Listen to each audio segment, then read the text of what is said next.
Welcome to Happiness Blanket channel. Subscribe this channel so that you may get our new selection from the world best videos. Now please like, share and comment this video. We are thankful to the video producers for their reuse permission. आपकी life perfect हो और उसके बाद आपको पता चले ये जो सब था ये सब कुछ झूठ था। आज मैं आपको ऐसी एक कहानी सुनाने वाला हूँ। आज की मूवी का नाम है ड्रीम लवर। 1993 की हॉलीवुड मूवी है। ये एक बहुत ही सही थ्रिलर है। तो चलिए शुरू करते हैं। मूवी स्टार्ट होती है और मूवी का मेन कैरेक्टर रे हमें दिखाया जाता है। ये एक कोर्ट रूम में आया हुआ है। आज इसका डिवोर्स होने वाला है। रे ने अपना लॉयर नहीं लाया होता। जब जज उससे पूछता है कि तुम्हारा लॉयर कहाँ है, वो कहता है कि मैंने उसे फायर कर दिया है। मुझे मेरी वाइफ को उसे जो सब चाहिए वो सब दे देना है। उसे अब फाइट नहीं करना है। इसकी वाइफ ने उस पर चीट किया था, इसी वजह से उसने उससे अब तलाक ले लिया है। तलाक हो जाने के बाद ये एक ही बेंच पर दोनों बैठे हुए होते हैं। एक दूसरे से कह रहे होते हैं कि कितना प्यार वो एक दूसरे से करते थे। रे की वाइफ ने उस पर चीट किया था, ये हमें यहाँ पता चलता है। रे गुस्से में आकर उसने अपनी वाइफ को स्लैप किया था। इसकी वाइफ उसे कहकर जाती है कि तुम बहुत ही अच्छे आदमी हो, तुम जैसा आदमी मुझे फिर से मिलना ये बहुत ही डिफिकल्ट होगा। रे कहता है कि अच्छी तरीके से तुम ट्राई करना। रे इसके बाद उसके फ्रेंड्स के साथ पार्टी में दिखता है। इसके जो फ्रेंड्स है ये इसका तलाक हो गया है, इसकी एक सेलिब्रेशन कर रहे होते हैं। ये उसे बता रहे होते हैं कि बहुत सारी औरतें वहाँ है, अब तुम डेटिंग कर सकते हो और बहुत सारे मज़े तुम कर सकते हो। यहाँ इसके फ्रेंड नॉर्मन, लैरी और उसकी वाइफ होते हैं। नेक्स्ट सीन में हमें दिखता है कि नॉर्मन रे के पास आया हुआ है। उसे वो पैसों के लिए पूछ रहा है। नॉर्मन जो होता है हमेशा कुछ ना कुछ स्कैम करता रहता है। इस बार भी उसे $20,000 की ज़रूरत होती है। रे उससे कहता है कि मैं तुम्हें एक भी पैसा नहीं दे सकता। हम दोनों में फ्रेंडशिप है, ये फ्रेंडशिप पैसों की वजह से टूट सकती है, इसीलिए मैं तुम्हें पैसे नहीं देना चाहता। नॉर्मन बहुत ही इंसिस्ट करता है। उसके बाद वो $10,000 उसे देने के लिए मान जाता है। नॉर्मन जाते जाते कहता है कि जिन लड़कियों से मैं तुम्हें मिलवाता हूँ उन्हें लगता है कि तुम बहुत ही नीडी हो। रे को इस पर गुस्सा आ जाता है। उसे थोड़ा सा भी नहीं लगता कि वो नेडी हो सकता है। ये अब नॉर्मन को कहता है कि अब मुझे लड़कियों से मिलवाना तुम बंद करो, मैं अपने आप किसी लड़की को ढूंढ सकता हूँ। नॉर्मन रे को एक पार्टी में इनवाइट कर चला जाता है। ये जो पार्टी होती है ये आर्ट गैलरी में होती है। यहाँ बहुत सारे बायर्स और सेलर्स भी आए हुए होते हैं। अब इस पार्टी में नॉर्मन एक लड़की से इसे इंट्रोड्यूस नहीं कराता तो लैरी करवाता है। जब इस लड़की से बात कर रहा होता है तो ये बहुत ही क्लिंगी होती है। रे को इसकी पर्सनैलिटी पसंद नहीं आती और उसे वहाँ से निकलना होता है। जब वो जाने के लिए टर्न होता है तो लीना से टकरा जाता है। लीना इस पर बहुत ही चिढ़ती है और इसे कुछ भी भला बुरा कहकर चली जाती है। उसके बाद हमें दिखता है कि थोड़े दिन गुजर जाते हैं। एक दिन रे सुपरमार्केट में होता है। वो कुछ चीज़ें खरीद रहा होता है, तभी लीना उसे फिर से दिखती है। लीना इसे पहचान जाती है और उससे कहती है कि हम पार्टी में मिले थे। लीना का ड्रेस इसने खराब कर दिया था, पर अब लीना ही इससे अपोलोजाइज करती है। वो कहती है कि मुझे ऐसा रिएक्ट नहीं करना चाहिए था, मैं एक आर्टिस्ट को इम्प्रेस करना चाहती थी, इसलिए मुझे बहुत ही इंपॉर्टेंट लगता था, पर वो बहुत ही घटिया आदमी था। मुझे उस आदमी से बचाने के लिए थैंक यू। यह कहकर वो आगे चली जाती है। रे को लीना अच्छी लगती है और उससे और कुछ बातें वो करना चाहता है। ये जल्दी जल्दी अपने सब सामान ले लेता है। दूसरे काउंटर खाली होते हैं, फिर भी लीना जिस काउंटर पर होती है उसी काउंटर पर वो आ जाता है। इन्होंने क्या क्या शॉपिंग की है ये वो डिस्कस कर लेते हैं और इसके बाद रे उसे कॉफ़ी के लिए मनाता है। लीना कहती है कि मैं अभी हंग्री हूँ, यानी कि अभी उन्हें डिनर करना चाहिए। ये उसे इनडायरेक्टली वो कह रही होती है। इसके बाद ये होटल में आ गए हैं, ये हमें दिखता है। यहाँ पर लीना रे से कह रही होती है कि किस तरह से वो न्यूयॉर्क से यहाँ आ चुकी है। उसका जो जॉब था ये घटिया था और वहाँ कुछ प्रॉब्लम्स हो गई थी। रे फिर उसे कहता है कि मैंने ये कभी नहीं किया है, सुपरमार्केट से किसी लड़की को डेट पर पूछना। लीना इस पर थोड़ी सी हंस देती है। ये फिर थोड़ी बातें करते हैं और फिर लीना कहती है किसी को जानना उनके बहुत सारे नेल्स निकालने जैसा होता है। कभी भी तुम एक आदमी को पूरी तरह से नहीं जान पाते। जब इनका डिनर खत्म हो जाता है तब वे घर जाने लग जाते हैं। रे लीना को उसकी डोर तक छोड़ने के लिए आता है। उसे कहता है कि क्या सिर्फ 5 मिनट के लिए मैं ऊपर आ सकता हूँ। लीना कहती है कि नहीं, 5 मिनट में तुम नहीं जाओगे। यह कहकर वो दरवाज़ा बंद कर लेती है। नेक्स्ट दिन रे अपने फ्रेंड को लगाकर लीना का फ़ोन नंबर निकालने की कोशिश करता है। उसका फ्रेंड उसे कहता है किसी को भी उसके बारे में पता नहीं है। जिस पार्टी में वो थी उस पार्टी में कोई भी इसका फ्रेंड नहीं है। रे को सिर्फ एक कोइंसिडेंस लगता है और इसे इग्नोर कर देता है। रे रात में फिर लीना के घर के पास आ जाता है। लीना का वो वेट कर रहा था। लीना जब घर आ रही होती है तब एक आदमी के साथ होती है। उसे वो जाते वक्त किस करती है और फिर घर अंदर आ जाती है। रे बिल्डिंग के नीचे आता है। यहाँ बजर्स होते हैं, यानी कि बिल्डिंग में जो सब लोग रह रहे हैं इन्हें कांटेक्ट कर सकता है। अगर इन्हें परमिशन दी तभी डोर खुलेगा। ये अलग अलग अपार्टमेंट में कांटेक्ट करता है और फिर लीना का ही आवाज़ उसे सुनाई देता है। वो कहता है कि तुमसे मैं कांटेक्ट कर पाऊँ, इसका मेरे पास कोई भी वे नहीं था। मैंने ट्राई किया पर मुझे तुम्हारा नंबर वगैरह कुछ भी मिल नहीं पाया, इसलिए मैं इस तरह से तुमसे मिल रहा हूँ। वो कहता है कि क्या हम कभी डिनर के लिए, किसी कॉफ़ी के लिए बाहर जा सकते हैं। उसे फिर से डेट के लिए वो पूछ रहा होता है, पर लीना अब डोर ओपन कर देती है। रे जब लीना के अपार्टमेंट में आता है तो उसे वो वेट करने के लिए बोलती है। ये शावर में होती है। ये जब फिर से वापस आती है तो रे सीधे पॉइंट पर आता है। वो कहता है कि मैं बाहर ही खड़ा था, तुम जब यहाँ आए तो तुम्हारे साथ एक आदमी था, वो कौन था? ये कहती है कि वो सिर्फ एक फ्रेंड था और वो गे है, यानी कि इससे कोई भी वरी करने की ज़रूरत नहीं है। लीना जो होती है अब इससे सही से बात नहीं कर रही होती है। जिस तरीके से वो कल बात कर रही थी अब वो ज़रा ज़्यादा सीरियस है। रे को अब ये बहुत ही अजीब लगता है और कहता है कुछ तो बदल चुका है, आज क्या हुआ है? रे बोलता है कि प्रॉब्लम क्या है? ये कहती है कि मैं तुम्हें बहुत ही पसंद करने लग गई हूँ। रे फिर इसके पास जाता है, उसे कहता है कि ये प्रॉब्लम नहीं है। इसके बाद ये दोनों इंटीमेट हो जाते हैं। ये दोनों फिर बेड पर होते हैं तो लीना अपनी स्टोरी सुनाती है। ये कहती है कि मैं जब छोटी थी तो मेरी मदर मुझे बहुत ही मारा करती थी। मेरे फादर सिर्फ इसे देखते रहते थे, कुछ भी उन्होंने नहीं किया था। ये फैमिली में बहुत ही अब्यूज़ हुई थी। ये फिर रे को कहती है कि मैं सिर्फ प्रिटी हूँ, इसीलिए सबको लगता है कि उन्हें मुझे पा लेना है। मैं भी सब लोगों की तरह ही हूँ, मैं भी एक स्क्रूड अप इंसान हूँ।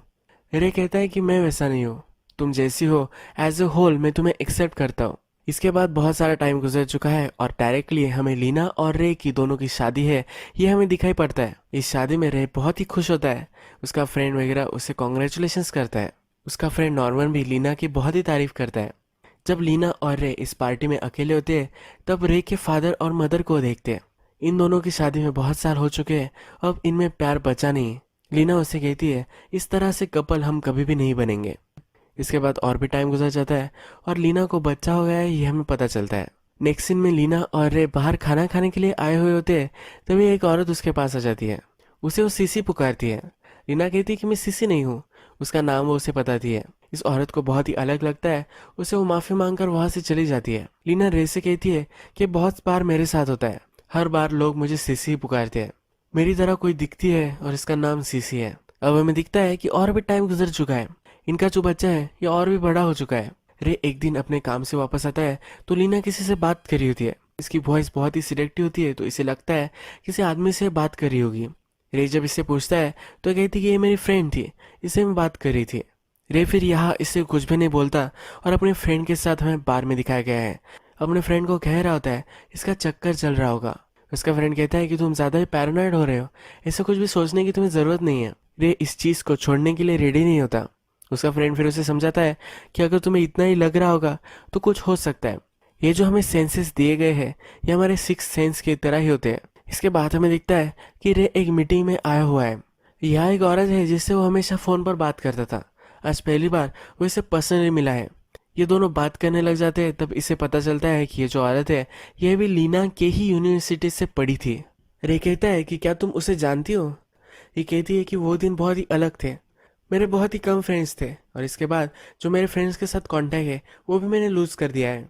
वो कहती है कि हमारे प्रिंसिपल हार्ट अटैक से स्टेज पर मर गए थे, यही एक बड़ा इंसिडेंट मुझे याद है। ये जो मीटिंग होती है ये सक्सेसफुल खत्म हो जाती है। ये एक बड़ा कॉन्ट्रैक्ट रे को मिला होता है तो रे बहुत ही खुश होता है। रे घर पर आता है, लीना के साथ डिनर कर रहा होता है। लीना से कहता है तुम्हारी एक फ्रेंड मुझे मिली थी। लीना कहती है कि मैं उसे नहीं जानती। रे फिर प्रिंसिपल का नाम लेता है। वो कहता है कि क्या तुम उसे जानती थी? लीना कहती है कि हाँ वो मेरी क्लास में था। ये कहता है कि उसके साथ जो हुआ ये बहुत ही बुरा हुआ। लीना भी इसके लिए एग्री करती है। यहाँ रे को पता चल जाता है कि लीना ने जो यूनिवर्सिटी उसकी बताई थी ये गलत थी। रे को अब शक होने लग जाता है तो लीना के वो पर्स चेक करता है। इस पर्स में उसे होटल्स के कार्ड्स मिलते हैं। लीना जब इसे पकड़ लेती है तो रे कहता है मैं पैसे लाना भूल गया था, मुझे पैसे निकालने पड़ेंगे, तब तक के लिए मुझे कुछ पैसे चाहिए। रे फिर लीना का जो होम टाउन है ये पता कर लेता है और वहां पहुंच जाता है। लीना की फोटो सब लोगों को दिखाता है, यानी कि किसी ना किसी को तो पता होगा कि लीना कौन थी। ये फिर जब एक आदमी के पास आ जाता है तो वो इसे जानता है, ये पहले इसका बॉयफ्रेंड हुआ करता था। ये रे पर हंसने लग जाता है। वो कहता है कि लीना ने मुझे हमेशा बताया था कि वो किसी रिच आदमी से शादी करना चाहती है, लीना उसके साथ कुछ भी कर सकती है, ये उसे वार्न करता है। रे कहता है क्या इसके मदर एंड फादर के बारे में तुम्हें कुछ पता है? ये कहता है कि उसके फादर एंड मदर से तो शादी के पहले मिलना चाहिए था, इनका पता ये उसे दे देता है। रे फिर लीना के मदर फादर के यहाँ पहुंचता है। लीना की मदर इसे देखकर बहुत ही खुश होती है। ये कहती है कि क्या अब तुम तुम्हारे असाइनमेंट से रिलीव हो चुके हो। रे को कुछ समझ में नहीं आता। एक्चुअल में लीना ने अपने फादर एंड मदर को बताया होता है कि रे सीआईए में है, इसलिए वो उनसे मिल नहीं पाती। रे जब यहाँ पहुँचता है तो लीना की परवरिश कितनी अच्छी हुई है ये सब वो देखता है। इसके मदर एंड फादर दोनों बहुत ही स्वीट होते हैं। रे फिर लीना को उसके फादर और मदर को अपने घर लेकर आता है। लीना जब इसे देखती है तो बहुत ही सरप्राइज्ड होती है। लीना की जो सब अच्छी स्टोरीज थी इसके मदर एंड फादर इसे कहते हैं। जब मदर फादर चले जाते हैं तो फिर रे लीना को कन्फ्रंट करता है। वो कहता है तूने मुझे क्यों नहीं बताया था, तूने मुझे झूठ क्यों बोला, ये तुमने क्यों किया था, तुम्हारी फैमिली तो बहुत ही स्वीट है, ये कभी भी तुम्हें अब्यूज़ नहीं कर सकते। लीना कहती है कि फैमिली में अलग अलग तरह के अब्यूज़ होते हैं, इससे क्या फ़र्क पड़ता है। लीना का नाम लीना नहीं है तो सीसी था, इसके बारे में वो उससे कन्फ्रंट करता है।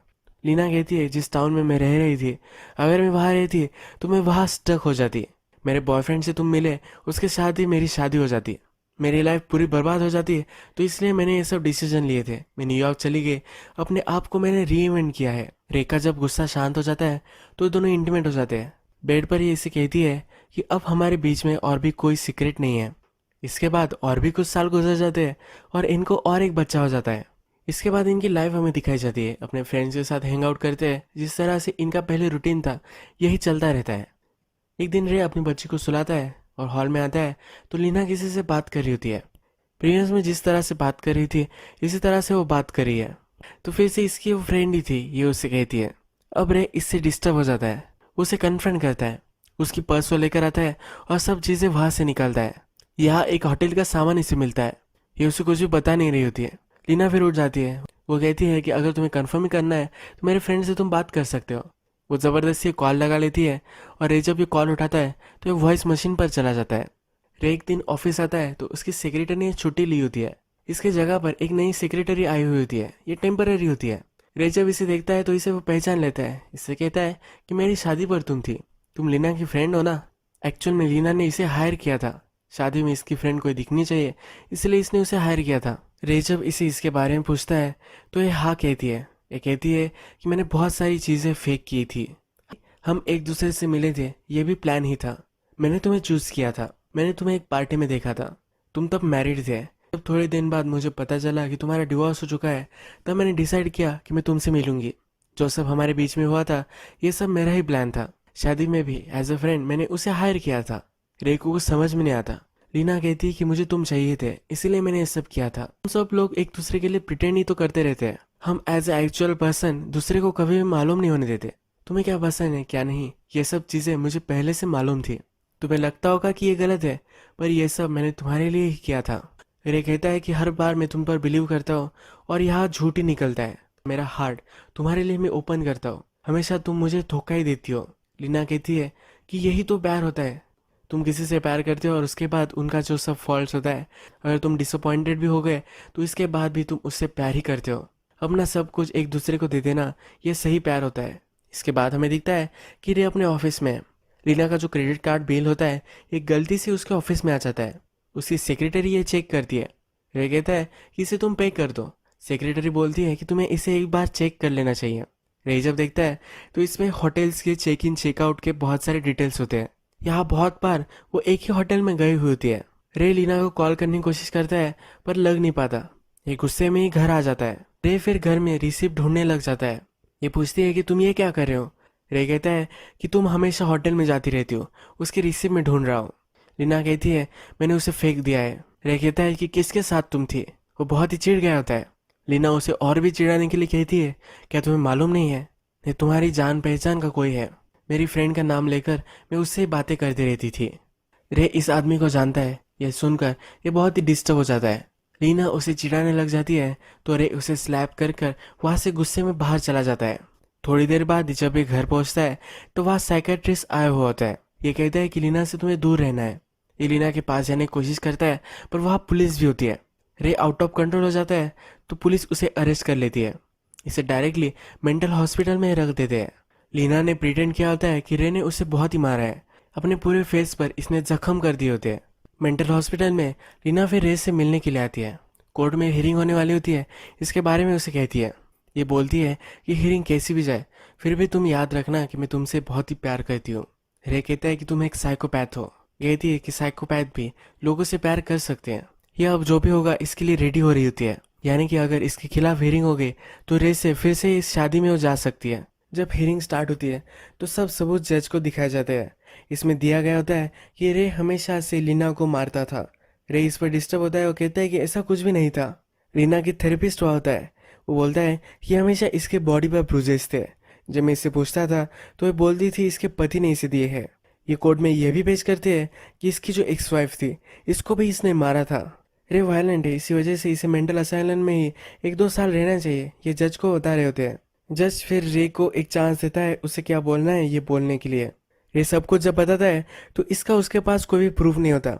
होटल्स की जो रिसिप्ट थी ये भी चल गई थी और जो होटल के सब लोग हैं ये लीना को नहीं पहचानते। रीना की जो फ्रेंड थी जिससे वो फ़ोन पर बातें करती रहती थी ये भी फेक उसने इस कोर्ट रूम में लाई हुई होती है। इससे भी क्वेश्चन पूछे जाते हैं और लीना की स्टोरी जो होती है ये पूरी तरीके से सच है, इन सब को यही लगता है। अब इस हियरिंग में रे को मेंटल असाइलम में भेजना है ये फिक्स हो जाता है। जब वे हॉस्पिटल में होता है तो इसे बहुत सारी गोलियां देकर हमेशा सीडेटेड रखते हैं। यह उसका एक फ्रेंड बन जाता है। रे को फिर आइडिया आता है उसके फ्रेंड की मदद वो लेने वाला होता है। जो सब इसे गोलियां दी जाती है ये अपने फ्रेंड को दे देता है। ये फिर एक कॉल लगाता है। इसकी फ्रेंड की जो वाइफ थी इसे इसने कॉल लगाया होता है। रे की भी अच्छी फ्रेंड होती है। जब ये इसे मिलने के लिए आती है तो वे बाहर आ जाते हैं। रे कहता है कि लीना का चक्कर मेरे फ्रेंड के साथ चल रहा था, ये कौन था ये मुझे पता नहीं है। उसकी फ्रेंड की वाइफ उससे कहती है कि मेरा ही पति था जिसके साथ इसका अफेयर चल रहा होगा। मैंने मेरे हस्बैंड के पास एक अलग प्रॉपर्टी के पेपर्स देखे थे। लीना और उसका हस्बैंड ये तलाक हो जाने के बाद बहुत सारे पैसे उन्हें मिलने वाले होते हैं, तो इसके बाद वो वहाँ जाकर रहने वाले होते हैं। रे फिर अपने फ्रेंड से एक मदद मांगता है। वो उसे लीना को कॉल करने के लिए कहता है। वो लीना को कहती है कि प्लान में कुछ लूप होल है, ऐसा रे कह रहा था। रे को लीना से मिलना है ये लीना को वो कॉल कर कर बता देती है। रात में रे अपने फ्रेंड को कहता है मैं $100 देने वाला हूँ, जब मैं तुम्हें कहूँगा तो तुम्हें कुछ काम करना है। नेक्स्ट दिन रे लीना से मिलने के लिए आता है। जो हॉस्पिटल का जो स्टाफ होता है ये लीना को उसके पास भी जाने देता है। उन्हें लगता है कि रे बहुत ही सीडेटेड है, ये लीना को कुछ भी कर नहीं पाएगा। जब ये दोनों बाहर आते हैं तो हॉस्पिटल का एक स्टाफ इनके पीछे होता है, इन पर नजर रख रहा होता है। रे का फ्रेंड फिर उसके पीछे आता है और इसे तंग करने लग जाता है। ये हॉस्पिटल का गार्ड इसके फ्रेंड का पीछा करते करते इसके पीछे भागने लग जाता है। रे और लीना बहुत ही आगे आ जाते हैं। रे फिर लीना से कहता है कि बहुत ही अच्छा तुम्हारा प्लान था, पर तुम्हारे प्लान में एक फॉल्ट है। तुम यहाँ नहीं आती, पर तुमने ये जो सब मेरे साथ किया है ये तुम फिर से वापस करना चाहती हो। तुम्हारा जो फुल प्रूफ प्लान है इसमें लूप होल कैसा हो सकता है? इस क्यूरियोसिटी से तुम यहाँ आई हो। रे फिर इसे पकड़ लेता है। ये कहती है कि मैं चिल्लाऊंगी। रे कहता है कि तुम नहीं चिल्ला पाओगे। रे बोलता है मुझे जो बताना है मैं तुम्हें बता सकता हूँ, पर इससे पहले तुम्हें मुझे किस करना है। ये दोनों जब किस कर लेते हैं तो कहता है कि तुम्हारा प्लान बहुत ही सही था, पर तुमने जो लास्ट चाल चली है ये गलत चली थी। मैं अब मेंटल हॉस्पिटल में हूँ। अगर मैं पागल हूँ तो मैं जो भी सब एक्शन लूँगा इसमें मैं अकाउंटेंट नहीं रहूँगा। मैं अगर तुम्हें यहाँ मार देता हूँ तो लीगली मुझ पर कोई भी केस नहीं होगा। 1-1.5 साल में यहाँ से मैं बाहर निकल जाऊँगा। रे फिर इसको पकड़कर इसका गला दबा देता है। इसके बाद टाइम गुजर जाता है और हमें दिखता है कि रे अपने बच्चों के साथ पार्क में आया हुआ है। इसके बच्चे जब उसकी मदर के बारे में उसे पूछते हैं तो वह कहता है कि तुम्हारी मदर बहुत ही अच्छी थी, इनके मदर के बारे में कोई भी गलत चीज़ें इन्हें उसे नहीं बतानी। एक पॉजिटिव और अच्छी परवरिश इन्हें वो देना चाहता है। अगर हम रे के बारे में सोचें तो ब्यूटी को ही हमेशा इसने प्रेफरेंस दिया था। ये कहता था कि एज अ पर्सन वो लीना को चाहता है, पर जब लीना ने उसे सब कुछ सच बता दिया था पर फिर भी उसने उसे चांस दिया था। रे लीना से बहुत ही प्यार करता था, इसलिए वो उसे फंसाती रही और ये फंसता रहा।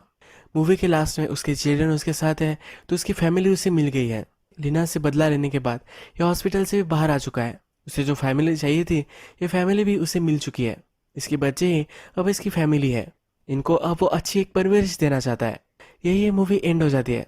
अगर आपको वीडियो अच्छा लगा होगा तो प्लीज़ इस वीडियो को लाइक कर दीजिएगा। मैं ऐसी बहुत सारी मूवीज़ आपके लिए लेकर आता रहता हूँ, तो प्लीज़ चैनल को सब्सक्राइब कर दीजिए और बेल नोटिफिकेशन आइकन दबाना मत भूलिए, यानी कि आपको सब मूवीज़ मिलती रहे।